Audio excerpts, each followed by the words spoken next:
right now. I'm very excited to introduce a big panel on media and the midterms, which was made possible by ABCO Worldwide. So let me tell you who is going to be on this panel, and feel free to start turning your camera on, everyone. So we'll kick things off in just a moment. But we have Ashley Rich Stevenson with us. Ashley is the senior political strategist at the U.S. Chamber of Commerce and leads the Chamber's political affairs program, which includes issue advocacy campaigns and voter education efforts. And she directs the endorsement process on behalf of pro-business candidates for federal office. She is a nationally respected and highly experienced political strategist and pollster. So thank you so much for being here, Ashley. We're also joined by Daniel Littman, who is a reporter covering the White House and Washington for Politico.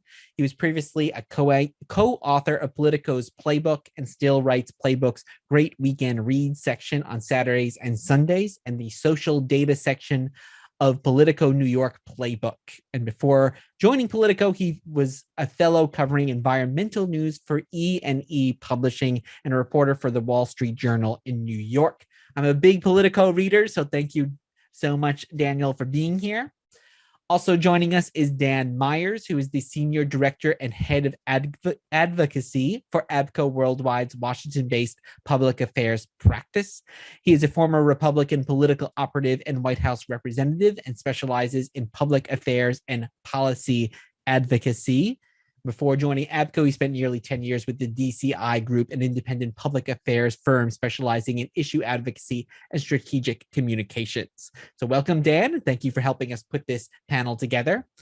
We also have Dr. Pablo Pardo. Pablo is a bilingual, award-winning journalist and a consultant with a passion for understanding and explaining the world we live in for more than 25 years. He has been covering and analyzing cutting-edge trends at the intersection of international politics and markets in Europe, the US, Latin America, and the rest of the world. So welcome, Dr. Pardo. And moderating this conversation is Lisi DeCanto, a veteran of public policy, corporate strategy, healthcare communications, and diversity and inclusion. He is the managing director of ABCO Worldwide's Washington, D.C. office and headquarters and the Mid-Atlantic region lead.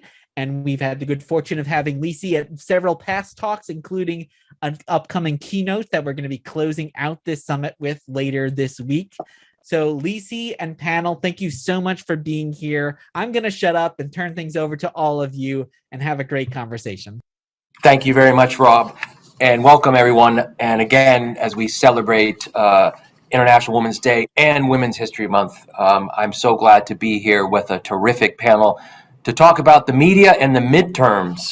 The November elections are coming up, and they are going to be very bouncy and with a lot of energy, and we're here to dive in and talk about that today. You know, one of the lessons most of us learn when you join the workforce is that you don't talk about politics in the office.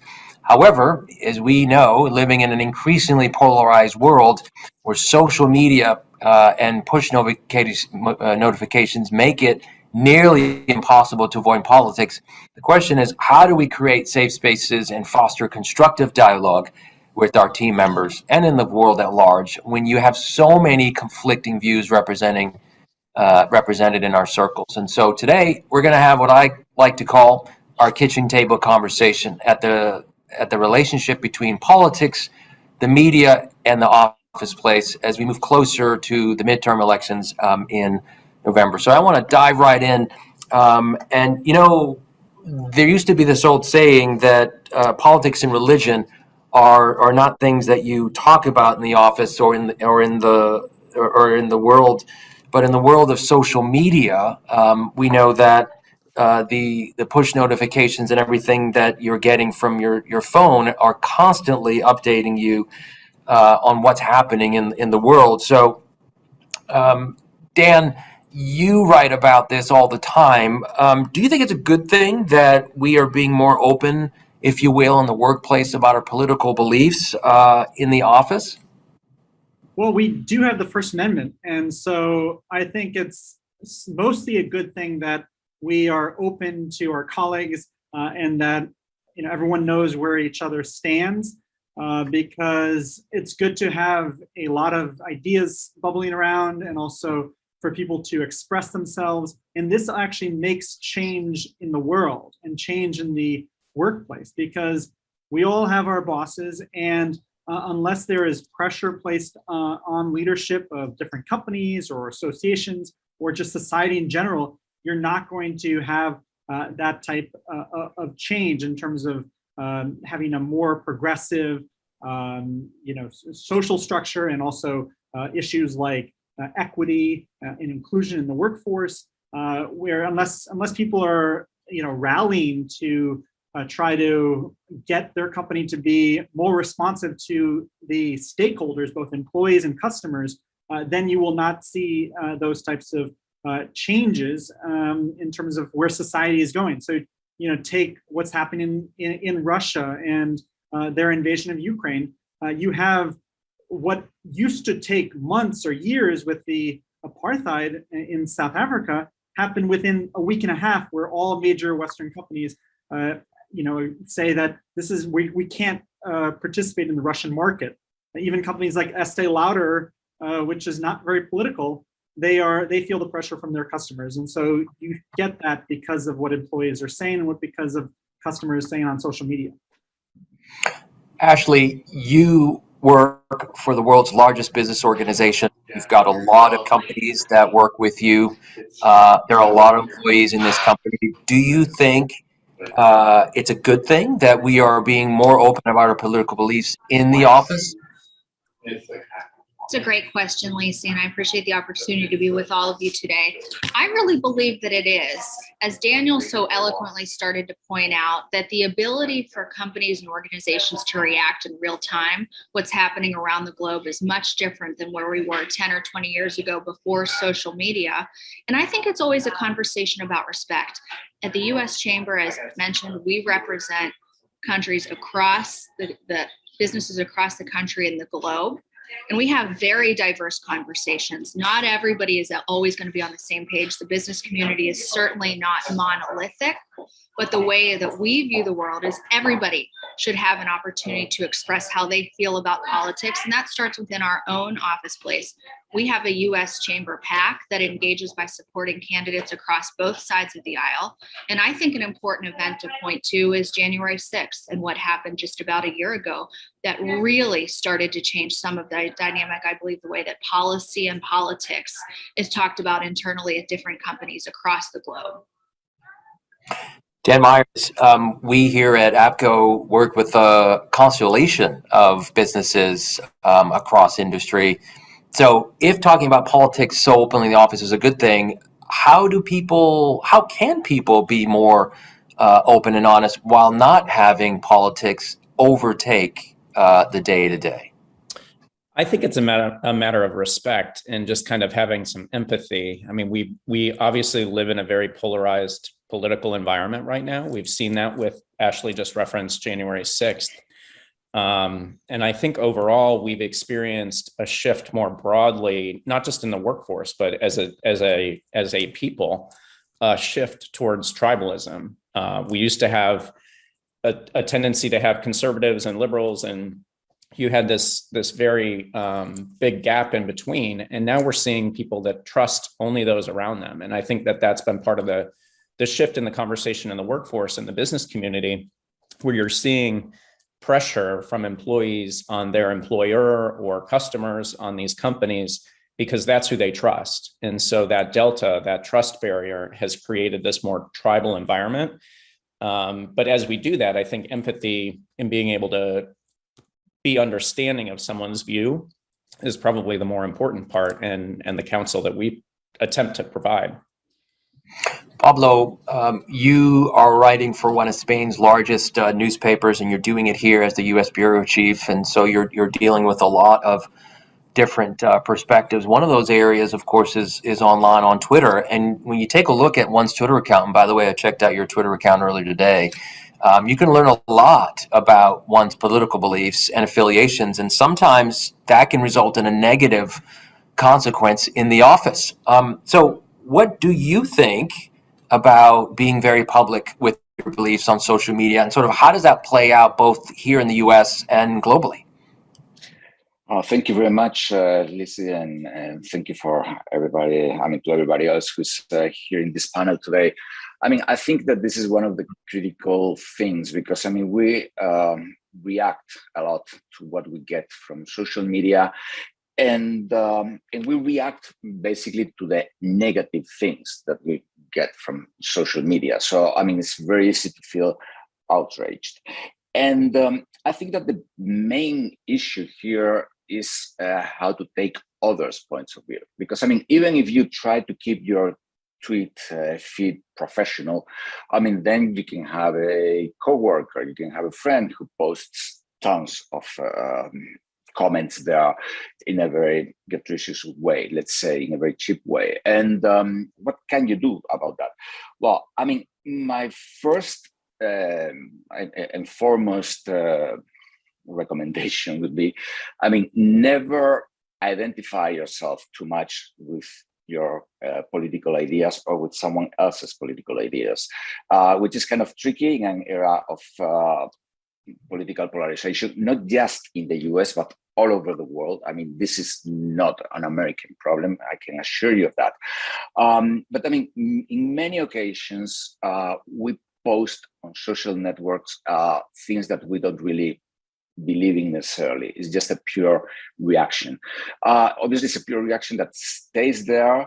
It's a reaction that can affect your professional life in the future if you look for a job or things like that. I mean, people can identify you very, very easily and know what you think. And I mean, for instance, in my country of origin, in Spain, politics is a bigger issue than race when I mean, at work. And even there are managers who say that they have received some sort of pressure from corporate or whatever to hire people with a specific political leaning. And it's much bigger, like I said, than race or gender, partly because the three of them are connected.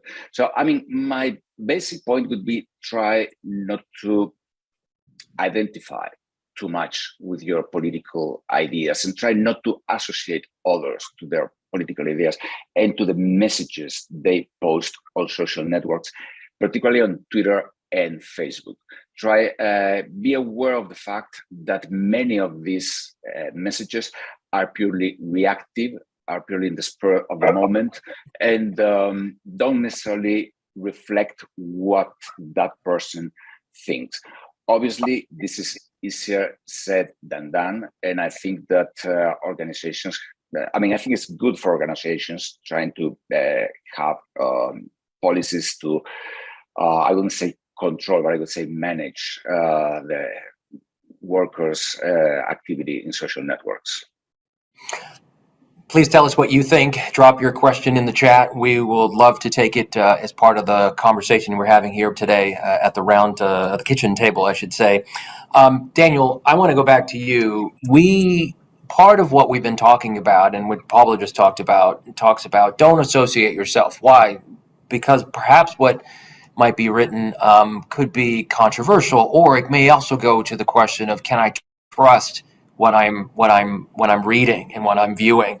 So I want to go there in our conversation now and talk about trust in the media. Of course, there's a great deal of discussion about certain segments of the population not trusting the media or parts of the media. And of course, you are in the media and been doing it for a long time. How do you think that impacts business or advocacy as we move towards the midterm elections?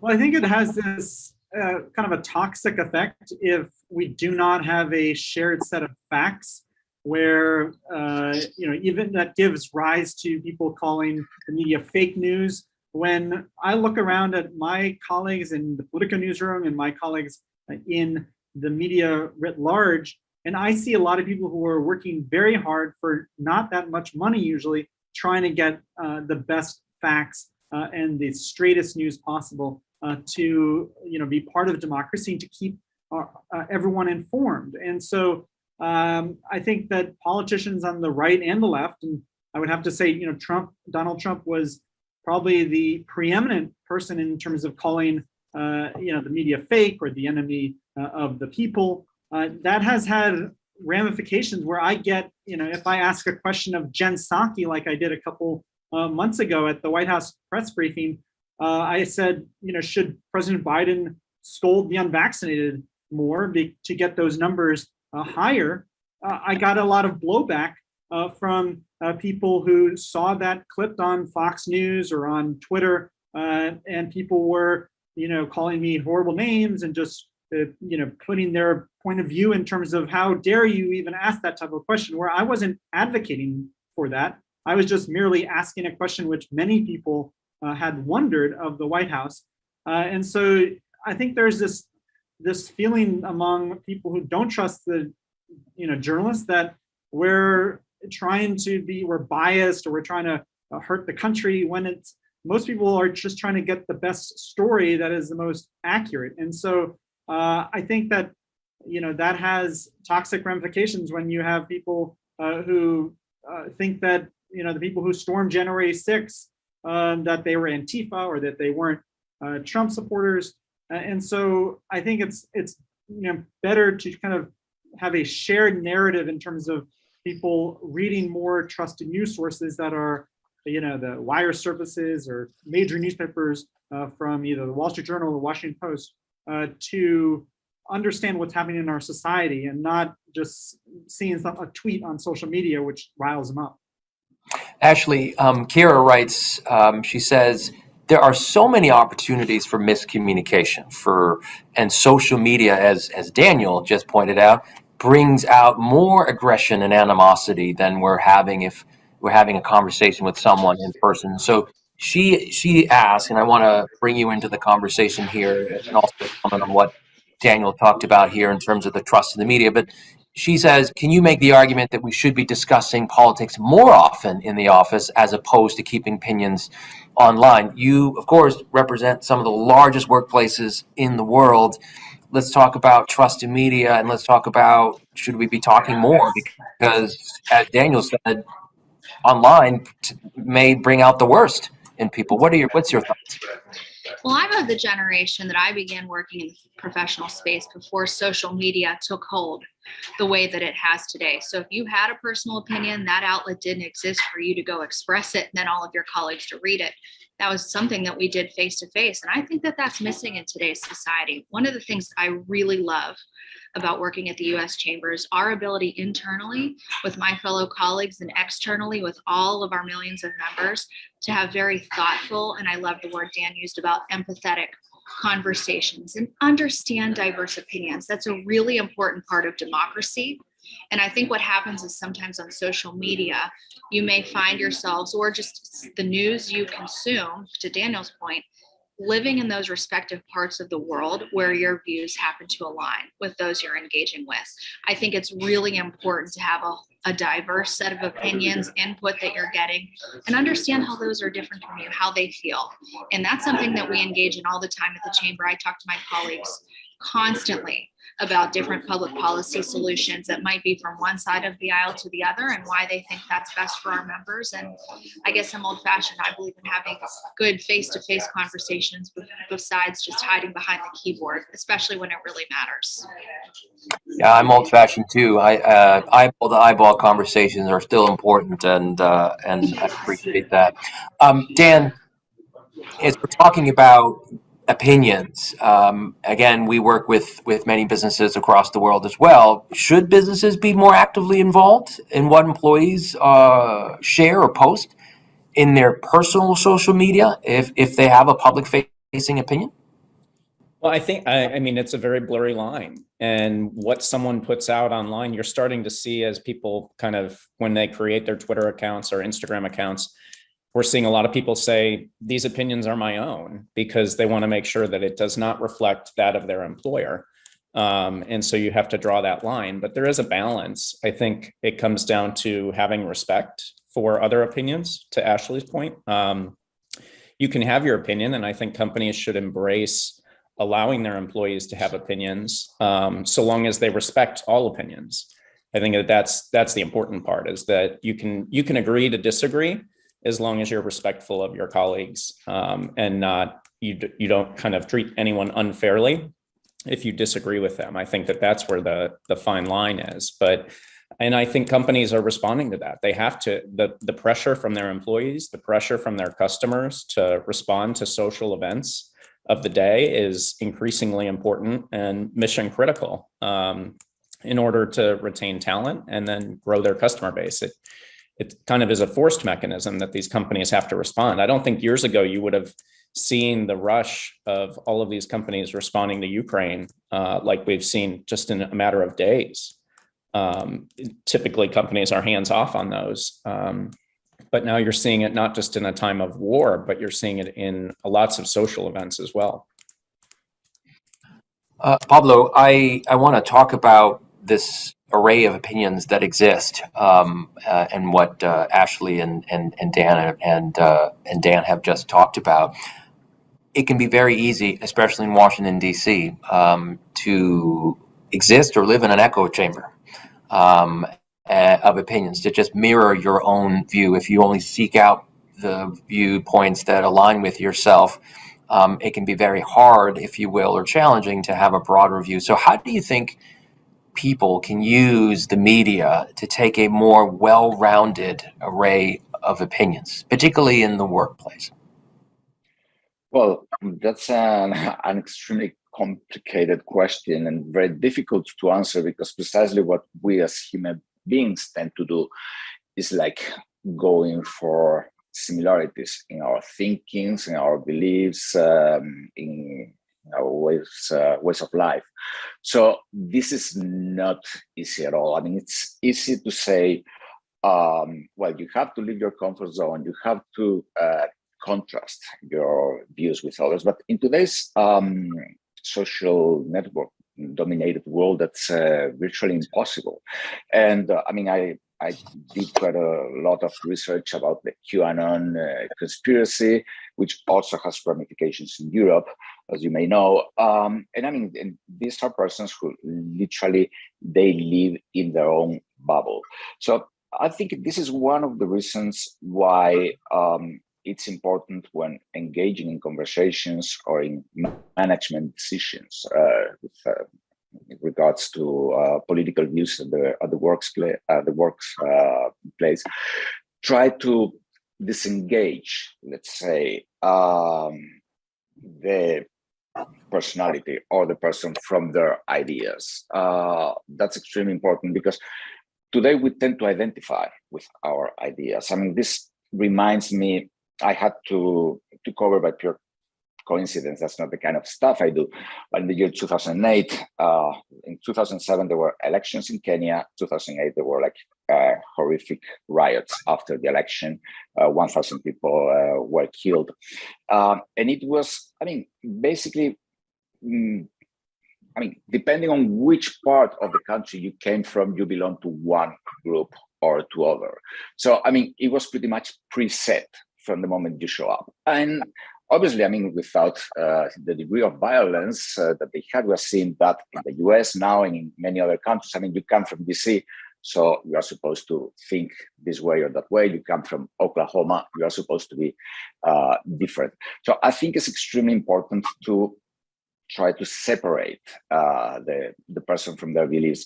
And like I said, I mean, it's very difficult. I mean, you can try to engage always in conversations with people, but I think in this regard, social networks have a really important play to role, because we can't, I mean, media doesn't have the ability to reach everybody with this kind of short messages. So, I mean, puncturing this bubble is very, very difficult. And there's also something that I would like to point out, which is very interesting to me, which is the degree of stress caused by elections is going up in the US, again, in Europe. I think in the US, it's 52% people, they had some sort of negative feelings in the 2016 election. In 2020, it reached like 68%. On the other hand, I mean, the amount of people who vote, the participation rate is pretty low in the United States. So from my point of view, this points to the fact that, I mean, what we express at work, what we express in social networks, doesn't necessarily reflect what we do then at the polling station. You know, you made a very excellent point about the American Psychological Association poll about election stress disorder, and I want to come back to that because it is something that many have continued to experience, and as we get closer to November, then I think it's something that it's going to become more apparent here. Of course, the elections have already started. We had on March 1st with the gubernatorial race in Texas, and these are going to end on September 13th. Here fairly soon. So, but I want to come back to that. Daniel, there's a question that comes in from Eric, and this goes back to the point that we've been talking about thus far about trust in the media. And he says, I'm a firm believer in everyone is entitled to their own opinion, but no one is entitled to their own facts. And he goes on to say, if the goal is to have respectful, thoughtful discourse, how can we engage with those who believe things? He says vaccines contain microchips, for example, that are just untrue and frequently ridiculous. How do we have true, authentic, honest conversation in this world? You've talked about getting confronted, given the story that you just wrote. How do we break through and how do we have these conversations? I think it's just it's a matter of, being, I don't want to use the word that everyone uses, empathetic, where it's almost not people's own faults that they believe some of this garbage that's out there. It's that they have been lured into social media or been watching, channels where they get this type of stuff, that they think that, Tony Fauci's trying to kill us, when it's in fact, I only went back to the office last week because we just reopened. And so the pandemic is finally going to come to an end because of vaccines. And so I think it's a matter of sending articles and information pages from trusted news sources to people and showing it to them, to people in your life who disagree, but not coming at it from a perspective where you're mad at them or where you say, how dare you believe some of this stuff? It's coming from a place of love where you say to them, I understand what you think, but let's look at the research here. Let's look at the evidence. People are not dropping dead in the street because of the vaccines, or people, climate change is real. Look at all of the different, effects we've had in terms of wildfires and storms. And so don't come at it from a place where you are personally aggrieved, but come at it from a place where you're trying to make them understand it in a way that is respectful, and saying, I just want us to kind of move forward as a society. Everyone's had beliefs that have been wrong, and it's hard to sort through the noise in the media. But I think there's a way to do it where you don't offend the person and you just bring them to a place where you can see the facts and can see the light. Actually, there's another question that continues in this conversation by one of the listeners who writes, when is it appropriate, therefore, to agree or disagree? And he says, or they say, I should say, part of a big issue I've seen is conflating opinions with hate speech. There's politics and there's human rights. I'm curious what your comment is on that. It's a really interesting multi-pronged question and I think problem. There's a lot of discussion these days about cancel culture and what does that mean. And from my perspective, you see those words being used when it comes from one side or the other based on who is technically being canceled. I think every private business has the right to decide and determine what's appropriate for their own platform. And if something runs counter to that, then they've maintained the ability to decide what can continue to be posted or not.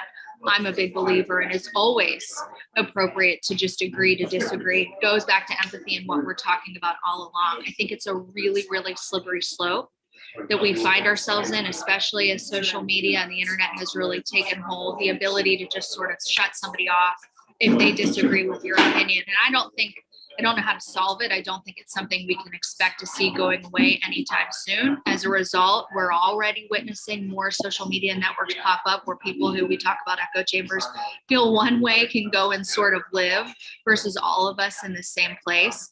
I don't know where that ends, but it definitely comes back to this idea of just shutting somebody off if you disagree with their opinion. And I don't think that that's always particularly healthy for democracy. But private business does have the right to do as they see fit to meet whatever their rules and regulations are for violating terms on their different platforms. And we're getting now into the terror of polarization. And Writer Podcast, our friend Ezra Klein has stated that both the U.S. populace, the government, and the media are more polarized than ever before. I think he's right. Do you agree with that? And why do you think, and where do you think that is manifesting itself? And more importantly, how can those within the media or individuals like those listening to this conversation fight against it? Well, I do agree. I mean, we're living in polarized times.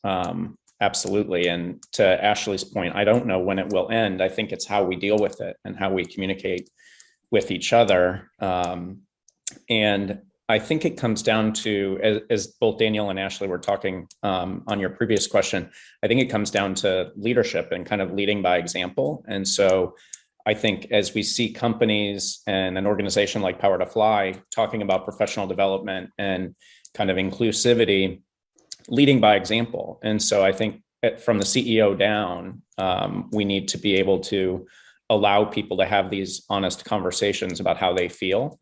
And Daniel talked about kind of the fake news element of things, but I think allowing people to have that conversation in a way where it's welcomed and you're relying on facts is how we have to do it. But I think it's top down. And so if employees can follow the lead of their employer and kind of be able to have that open conversation, I think that that's a way to, I don't know that we're going to bridge the divide of the polarization, but it at least allows us to have a civil conversation on the same grounds.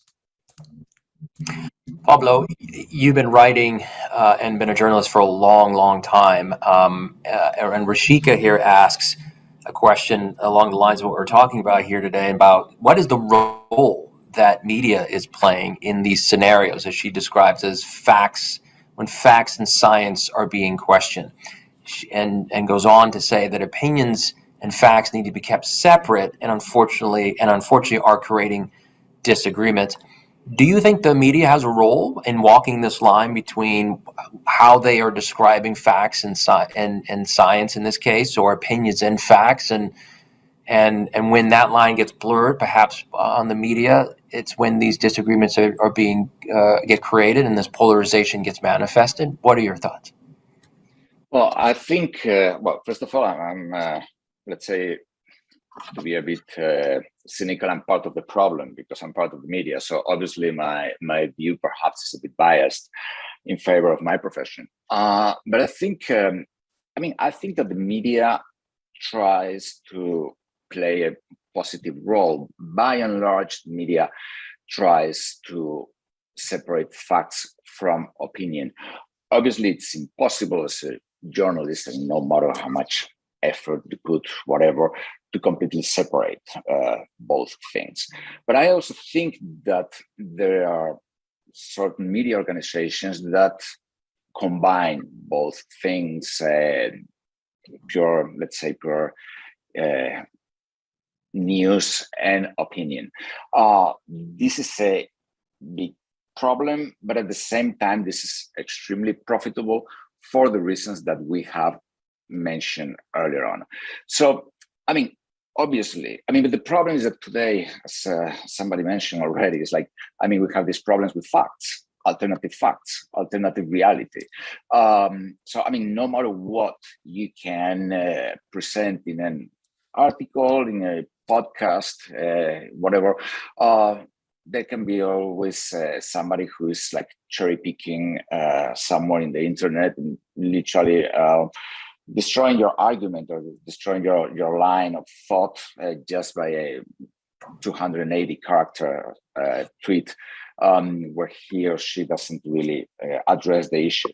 So obviously, I think that the media plays a role. I think that the media tries to do things well. Obviously, many times we don't we fail. But I think that media in general, by and large, plays a decent role in this problem. There's something that I think goes a little bit beyond this, and this is something perhaps a bit outrageous or a bit unpopular, but I mean, I think that polarization is here to stay, and I think it's going to increase. And I would also say that polarization in itself is not bad. I mean, as long as we are able to have a debate, I mean, inside a framework of, let's say, civility and also civil rights and human rights and democracy, let's say. So, I mean, the important thing, I mean, the thing that the media can do is like reflect these different points of views. And I think that this is something that, to be honest, I think we tend to do in many occasions in a okay way. I mean, many times we get it wrong, but I think that the role of the media is not necessarily negative at all. Pablo, you kept the conversation at the kitchen table here, right? We're being open and direct. So Daniel, I want to ask you this question, and I want to invite our listeners here to offer their comments in the chat. Is polarization here to stay, and is it not bad, as Pablo has just said? Daniel? I think it is here to stay until we see some type of event where it galvanizes the country to kind of come together. You're already seeing that a little bit in terms of Biden's approval rating is up because there's a rally around the flag effect because of Russia's invasion. But I think that you look at all the trends that have led to increased polarization in terms of redistricting, making congressmen, putting congressmen in these districts where they have to worry about a primary challenge instead of a general election opponent. And so that forces them to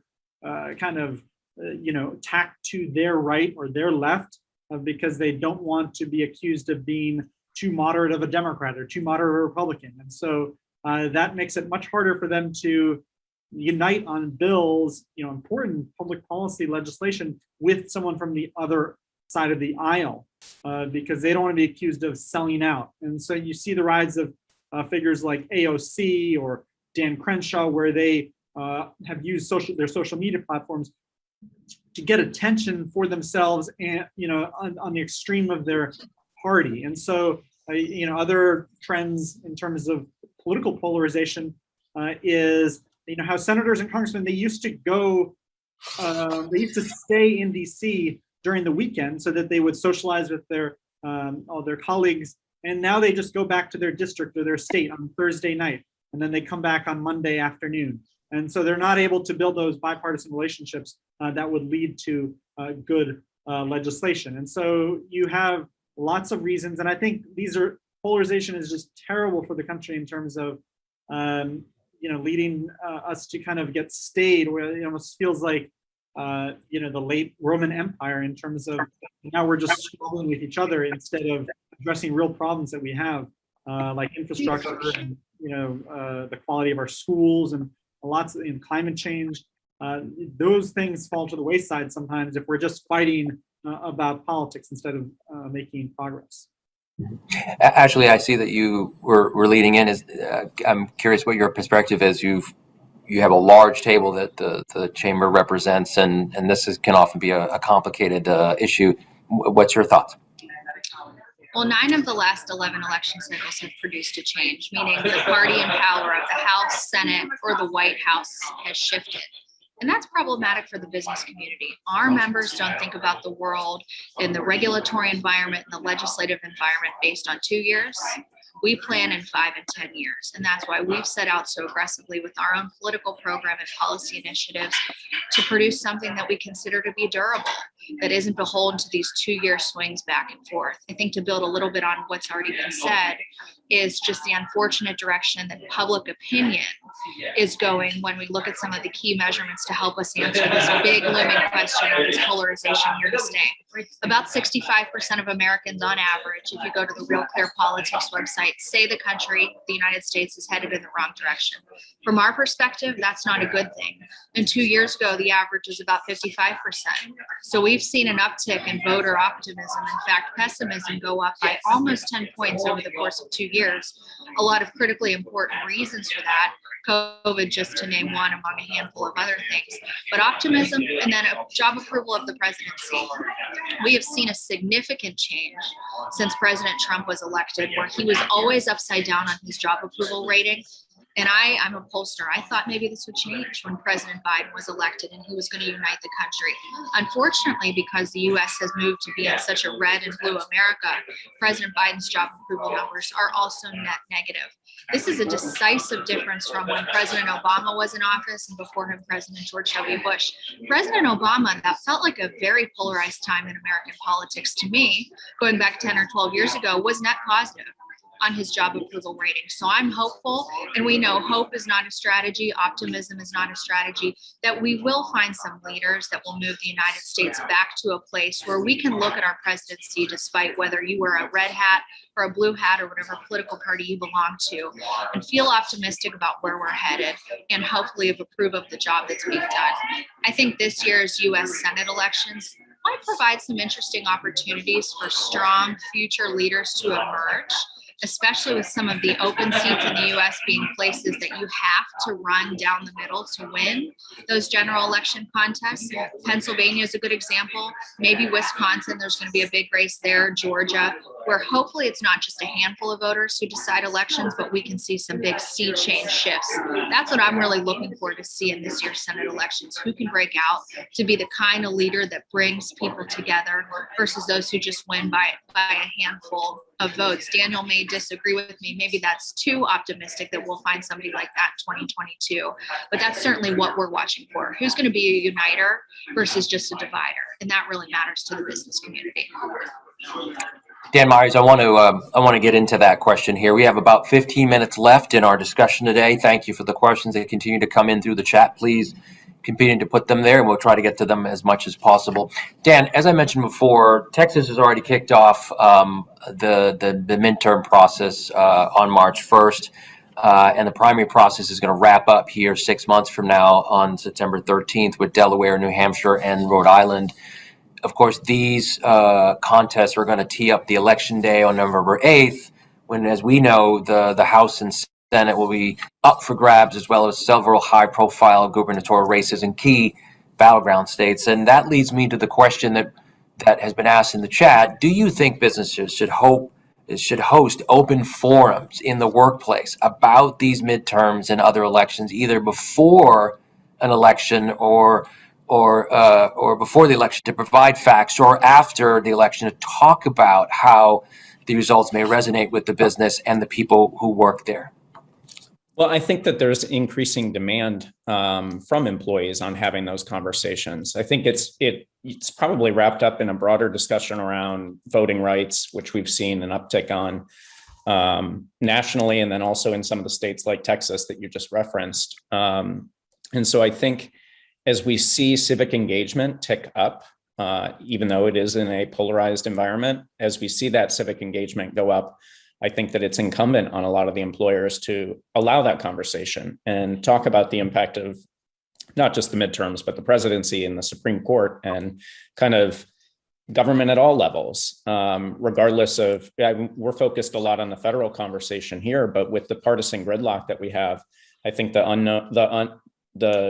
topic less discussed more broadly is the impact of the states, and then also the regulatory environment at the agency level and the rulemaking processes. And so I think as employees want to have these conversations, it is incumbent on employers to create that safe space to allow for it.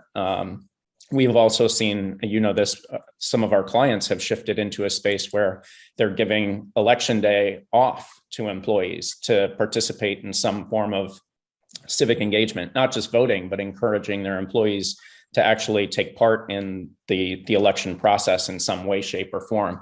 And so I think despite the polarization, that uptick in engagement from an employer to an employee relationship I think it's a very good thing.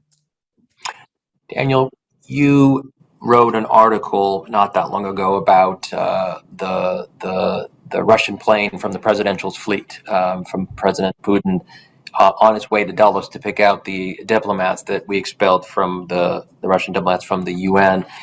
So I want to talk about Ukraine here for just a moment and get to the question of democratization of the media. Given what's happening there and really everywhere as a result of it, is how are you seeing the impact of what's unfolding with the war and invasion of Ukraine? And how that's going to play out here politically, both at the federal and state elections coming up here in November? Well, I think there's the impacts. It's too early to say exactly because we're only in March and the midterms are in November. This war could end next week. Hopefully it ends very soon, or it could drag on for years. And so I think there's a lot of different consequences we've seen. One is that you remember Mitt Romney in 2012, he said Russia is the largest geopolitical threat facing the world, and people laughed him off and said that's ridiculous. What about China? What about climate change? And sadly, it turns out he was right in terms of how Putin, once you have a leader with unchecked power and nuclear weapons and billions of dollars every week in terms of oil revenue from the West, then it's very hard for a leader like that to stay ensconced in his country. But I think you're seeing how the world actually matters. That this makes it much harder for isolationist voices in the GOP and in the Democratic Party from gaining steam, because now Western Europe is at risk. And we don't want to have to get in a nuclear war with Russia. We don't want to have Russia invade a NATO state where we'll be obligated to come to their defense. And so you even had, remember, Donald Trump, he said, he praised Putin a lot over the last 5+ years. And now he's saying, let's paint up American planes, make them look like Chinese planes, and then bomb Russia. And so you really, when you have someone like Trump saying that, then it's really changed the paradigm. And I think this also is a huge test for Biden because he was seen as someone, he promised that he would unite the West in terms of placing a big importance on democracy. And if he's able to push back Putin, if he's able to save Zelensky and the Ukrainian government, then that's a huge win for him, and that helps him in the 2024 elections. But all of this talk of unity is great, but the real thing is the results. What does it actually get us? And that is still TBD. Pablo, in your work and coverage both here and abroad, particularly in Europe, what are you seeing as the implications and the impact now or moving forward on media and what we're talking about here today, particularly within the workplace, given what's happening? Well, regarding the Ukraine situation, I agree that it is still too early to see.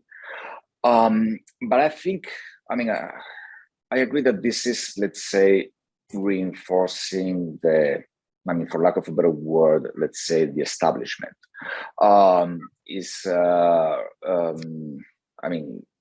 Sucking of the, let's say, most extremist or radical views that we have seen lately in the last decade or so, both in politics in Europe and in the United States.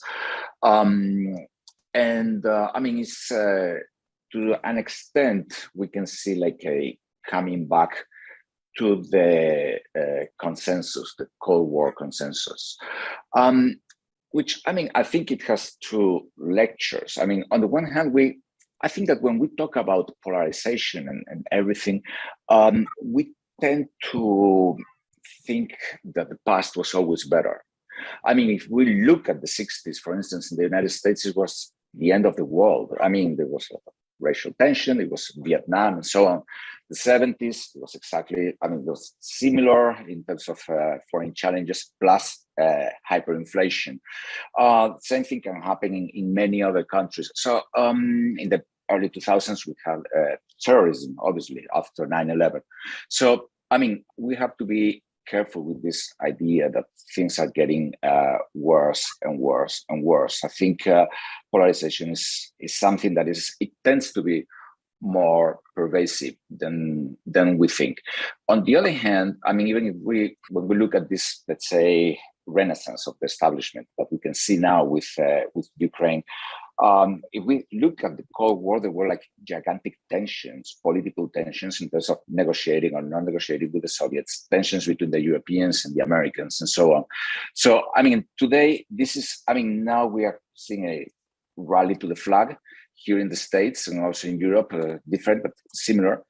But I mean, who knows where we're going to be like in 2-3 months, particularly with social networks and with like very short clips of news on cable TV.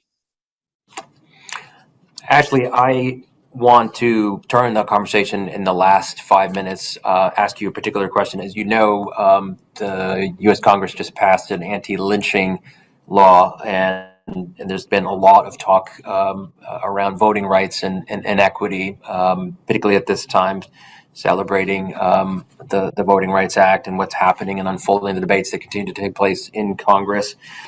What do you think the role of business is in politics today? And I'd ask you, just in the interest of time, to be brief. This is an issue that the chamber and your members work on and certainly confront every day. But what's your thinking? What's your thoughts? So it's a really timely question, Lacey. It's one that over the last year and a half has really risen to be front page news stories talking about the role of business in politics. And in fact, a lot of elected officials have reacted, some positively, some negatively, to business being involved in politics. We respect the opinions and decisions of all of our members or non-members of the U.S. Chamber to engage however they see fit to raise their concerns or positive affirmations for some of these hot button issues really driving the narrative. We strongly believe in civics and the ability for everybody to have the right to vote and free and fair elections. We promote that work through the U.S. Chamber Foundation. You've seen turnout in elections really climb to historic levels over the last several years, which I happen to think is a really good thing. So I would expect to see business overall to continue to be engaged in the public policy process, regardless of whether it's just something that touches them directly from a regulatory or legislative perspective, but also their employees. And that means something that's talked about quite a bit is paid time off to go vote at the polls. So I expect business to really stay engaged when it comes to some of these issues that's driven by employees. And I think that that's a good place for the country to be and respect the decision of everybody to weigh in where and how it makes the most sense for them. I want to thank everyone who's submitting questions in the chat and the comments that are coming through. Very important points that many are making around the polarization issue and some of the other topics that we've discussed today. Dan, as we get ready to close out, I want to go back to this question of election stress disorder and the role of businesses, as Ashley was talking about in politics. How do we as employers help our employees, if you will, to stay informed and to try to minimize, if not eliminate, election disorder, stress disorder, which is a very real impact on employees and workplaces? Well, I think I think as employers, it's being mindful of everything that's happening with their employees in terms of their full health. I think the election stress does not help in a pandemic. And so I think it's a broader conversation about kind of mental health and just well-being in that employer-employee relationship. And so creating that safe space where you can have an honest conversation and agree to disagree, I think is helpful. And I think to Ashley's point, as we've seen businesses get more engaged on social issues, that's a demand from employees. It's an expectation now on their employer that they will take a stand on certain types of issues. And so I think it just comes down to the older adage of leading by example on some of those pieces. Dan, I'm curious your thoughts as a final word. Sure. Yeah, I think it's, we should just also feel lucky to be Americans living in a democracy where we're fighting over, things that are obviously important, but, our safety is not usually in danger. I covered the Syrian-Turkish border, on the border there, and, hearing rockets and, artillery, and that just made me feel very grateful to be an American. And so I think we have to keep a perspective that we are pretty lucky to be in our position. I just want to say thank you for being here, and also for anyone watching. If you ever need to get in touch with me, I'm Daniel@politico.com. If there's ever stories or tips, please do not hesitate to contact me. Thank you, Dan. I want to thank you, Dan Lippman of Politico, Ashley Rich Stevenson of the U.S. Chamber of Commerce, Pablo Pardo of El Mundo, and of course, Dan Myers with APCO Worldwide. And together with me, we all want to thank you for listening in for what we hope was a robust and rigorous conversation on the midterms and elections in media and the workplace. I want to thank everyone for the questions that they've submitted. As Dan mentioned, you can find all of our social media handles through our bios connected on the website. You can also reach out to each one of us individually. Thank you very much. And on the note that you reminded us of, Dan, I will say it's important that we all practice gratitude for what we benefit from here in the United States and the privilege that we have. And so on this day, as we celebrate International Women's Day, I want to say thank you to all of our panelists and to all of our guests, and I'll turn it back to you, Mono and Ro. Thank you.